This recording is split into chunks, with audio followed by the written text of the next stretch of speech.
Hello everyone, Kaoz here, and welcome to another old school RuneScape video. Are you a free-to-play player? And if so, do you currently look like this? Or this? Or even this? And on the other hand, are you a new member who currently looks like this and you don't want to pay $11 a month for membership? If so, well, you've come to the right video, as I will show you how to earn your first bond as a free-to-play player and also show you how to maintain your membership with RuneScape Gold so you never have to pay for it ever again. But before we continue, just a friendly reminder that if you enjoy this type of content, we've been putting out a lot of videos like this for the past couple of weeks. So if you like what you see, a subscription and a like would be really appreciated for our nice little community to keep growing and help these videos reach more players. And if you really enjoy them a whole ton, hitting that nice notification bell would also be really helpful. So, just like the title says, today I am going to show you how to earn your first bond as a free-to-play player, as well as how to maintain membership once you set foot into Member World, which is actually way easier than it sounds. And just like most of my previous videos, as is tradition, I will give you just a few disclaimers which will work as some ground rules to avoid hate comments in the future like, this doesn't work anymore, this video is shit, I'm not making a lot of money, mommy, you burned my chicken tenders, go back to the kitchen and buy me membership. So here they are. Number one, and most important, since the economy is always changing, some of these methods shown on this video might not be as powerful, but are still a decent way to make money as a free player as well as a new member. Number two, when we get into the money making methods, you will see a range of GP per hour.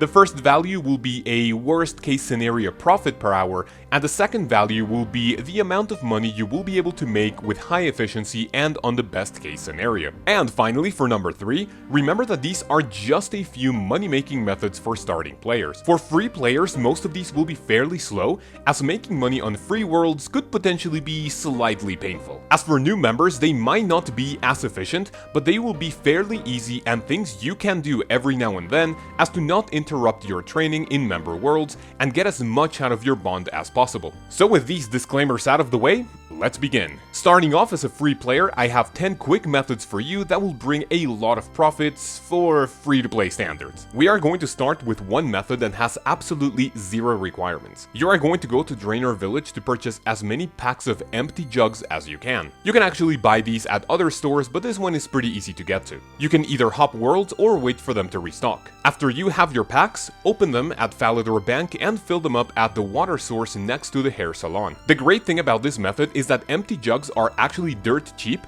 and filling them up with water will be great profit since they are used for jugs of wine in Member Worlds when training cooking. The next method has zero requirements as well. You will buy pie dishes, bowls of water, and pots of flour at the Grand Exchange. Grab 9 bowls and 9 pots. Use them on one another and select the second option, which is the pastry dough. Then grab 14 of those along with 14 pie dishes and you will get pie shells, which sell for a very nice amount. The great thing about this is that instead of refilling your containers, you can just sell them for slightly more profit. For the next one, I would recommend having level 25 magic for the teleport to Varrock spell, as well as a weapon that can cut through webs. This could be an item such as a scimitar, a longsword, or even just a dagger. Go to the East Bank and run through the Varrock sewers like this in order to reach 2 red spider egg spawns. Pick them up and hop worlds until your inventory is full. Then, teleport to Varrock and deposit all of your loot at the starting bank to rinse and repeat. This might take a little bit longer because run energy depletes really fast on free worlds, but this is still great profit. The next method also requires a magic level, this time being level 43, and we are going to do the iconic Zamorak wine telegrab method. Not much needs to be said here other than if you are playing at peak hours, it might be slightly difficult to find worlds with wines available if a lot of players are doing this. So you could potentially go a decent amount of time without a single wine. Sticking to magic, this time around we will need level 55 in order to cast the High Alchemy spell. Go to the website alchemate.com to see all of the free-to-play items. Then click on the column that says difference and it will show you how much profit you will be able to make per item once you high alch them. Even though some items have low GE buy limit, they are great items to buy and high alchemize. If you want a few suggestions, we have green dragonhide bodies, rune longswords, rune two-handed swords,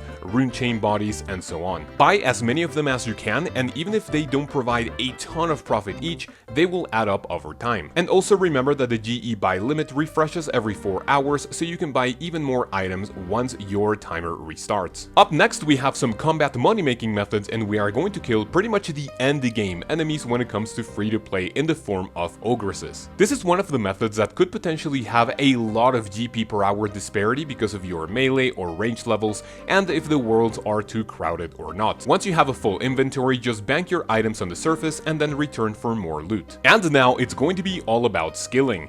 First off, we have cooking, and we will focus on 4 items in specific: pizza bases, tuna, lobster, and swordfish. For the pizza bases, all you need are bowls of water and pots of flour. Use one or the other and then select the pizza base option, then sell all the items to the Grand Exchange, buy the original resources back, and repeat the process. As for the fish, I recommend getting at least level 60 cooking as to not burn as much food. And even though each fish won't give you a ton of profit, they will also add over time even if you burn a few of them. Up next we have crafting, and this time it's all about jewelry with gems.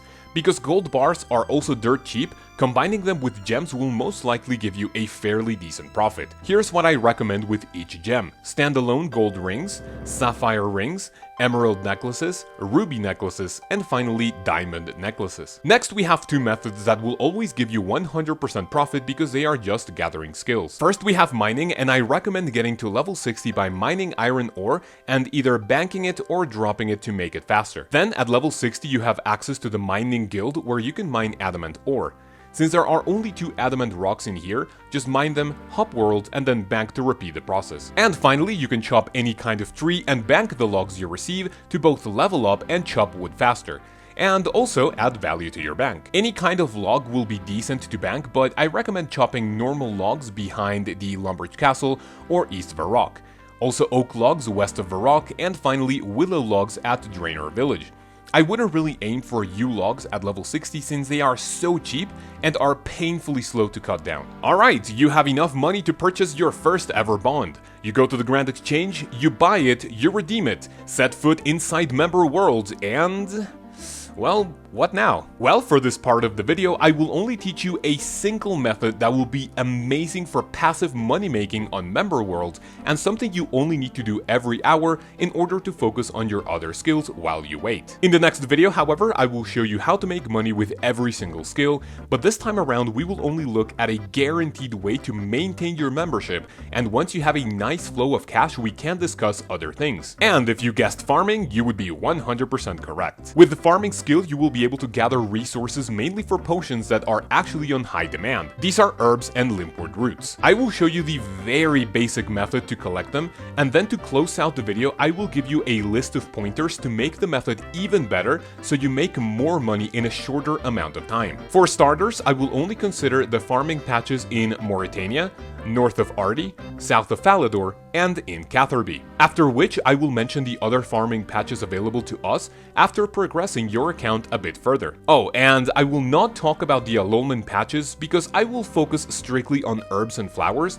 but keep in mind you can farm the highest level of seeds you can in order to get more experience per run. As soon as you get membership, get the requirements for and complete all of these fairly easy quests, which shouldn't take you more than 2 days in total. You are going to do the Goblin General subquest in Recipe for Disaster, the Fairy Tale Part 1, Forgettable Tale, Garden of Tranquility, The Enlightened Journey, and finally my Arms Big Adventure. As an added bonus, complete the quests Ghost Ahoy and Plague City for convenient teleports to 2 of the patches in Mauritania and Ardi. With these unlocked, open your browser and type OSRS Farming Herb Calculator to land on this page. Input information such as your farming level, our 4 available patches, and then for compost, use the Super Compost option. Once the information is ready, click on the column named Net Profit Per Run, and then look for a seed appropriate for your farming level, which will yield the most amount of profit. At level 35, I recommend going for Herolander herbs. Then,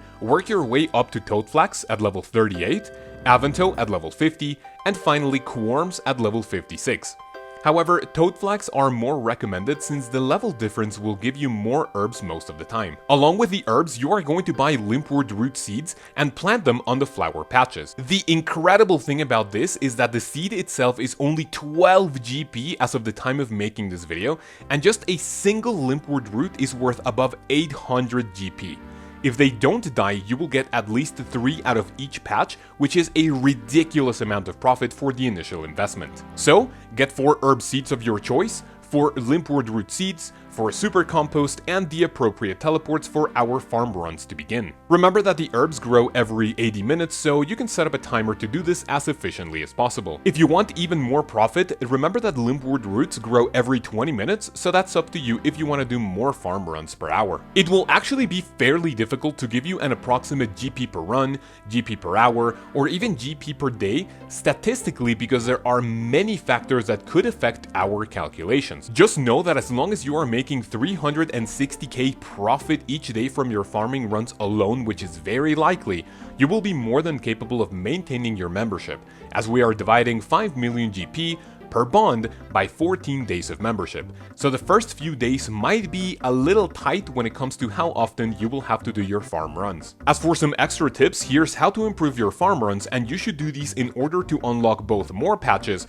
and better teleport methods to each one. Get a Sherrick's Talisman and add a few Lizardman Fangs for it to teleport to Hosidius. When you are there, get 50% favor to get the Hosidius herb patch disease free.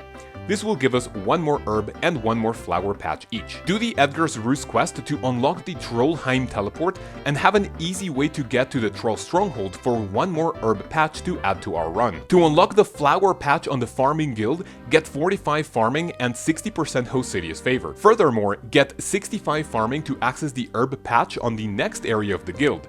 Also, do Fairy Tale Part 2 to unlock the fairy rings to get there even faster. Also, when you get to level 65 farming, you will have the ability to get Hespori seeds whenever you harvest anything in the game. This will give you a chance to fight the Hespori, and whenever you kill it, it is going to give you very useful seeds. These seeds are going to be planted in the anima patch next to the cave leading up to the Hespori. If you get Atta's seeds, this is going to give you 5% more yield from every patch in the game. If you get Iasor seeds, this is going to decrease the chance of your patches catching disease. And finally, the Chrono seed is going to give each patch a chance to skip on a growth cycle so they can grow even faster potentially. Other than the seeds, we can do a little detour and do the highest tier of Lumbridge and RD achievement diaries we can for their respective items, which will give us daily teleports to the patches south of Falador and north of RD respectively. Next, we can do a more difficult quest in the form of making friends with my arm for yet another disease-free herb patch and the ability to use stony and icy basalts,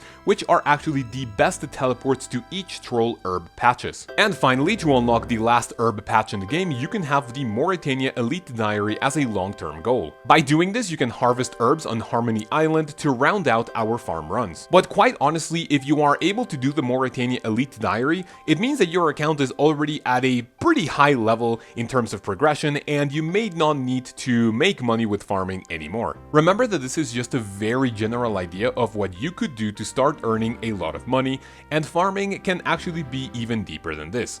But since we are only looking for early profit, these starting tips should be enough to help you out at the beginning of your journey. And that's pretty much it. Several easy ways to earn your first bond, as well as maintaining it through the amazingly profitable skill that is farming. As mentioned before, in the next video we will look at how to make money with every single skill so you can make even more cash for those sweet bonds. Thank you guys very much for watching. I hope you have a great day, have a great week, and I'll see you in the next one.